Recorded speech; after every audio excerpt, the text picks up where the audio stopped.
Hello friends, welcome to ring for luck. இன்றைக்கி நம்ம பார்க்க போகிறது வாழைக்காய் பஜ்ஜி. அது செய்ய தேவையான பொருட்கள்: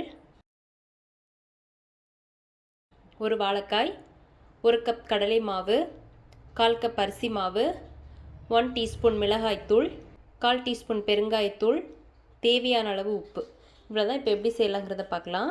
ஃபஸ்ட்டு இந்த வாழைக்காயோட 2 ஓரங்களையும் கட் பண்ணிக்கலாம்.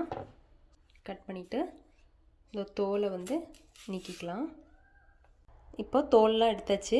அப்புறமா இதில் வச்சு நம்ம சீவிக்கலாம். இது மாதிரி நம்ம எல்லாமே சீவி எடுத்துக்கலாம். இப்போ இது மாதிரி எல்லாமே எடுத்து வச்சாச்சு. அடுத்தது நம்ம மாவு பிசைஞ்சிக்கலாம். மாவு மிக்ஸ் பண்ணதுக்கு கடலை மாவு, அரிசி மாவு, மிளகாய்த்தூள், பெருங்காயத்தூள், தேவையான அளவு உப்பு போட்டு இதை நல்லா மிக்ஸ் பண்ணிக்கலாம். கொஞ்சம் கொஞ்சமாக தண்ணி ஊற்றி நல்லா திக்கான மாவாக நல்லா மிக்ஸ் பண்ணி எடுத்துக்கலாம். இப்போ இது மாதிரி மாவு ரெடி பண்ணியாச்சு. எண்ணெய் காஞ்சதுக்கப்புறமா நம்ம ஃப்ரை பண்ணிக்கலாம். இப்போ எண்ணெய் காஞ்சிருச்சு, நம்ம ஃப்ரை பண்ணிக்கலாம். ஃபஸ்ட்டு வாழைக்காய் எடுத்து மாவில் முக்கிக்கலாம்.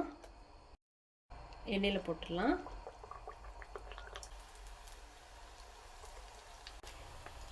இப்போ திருப்பி போட்டுக்கலாம். ஆயிடுச்சு, நம்ம எடுத்துடலாம்.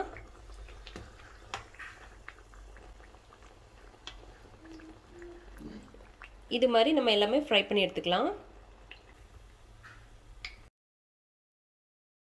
அவ்வளோதான். இப்போ நம்மளோட வாழைக்காய் பஜ்ஜி ரெடி ஆயிடுச்சு. நீங்களும் வீட்டில் ட்ரை பண்ணி பாருங்கள்.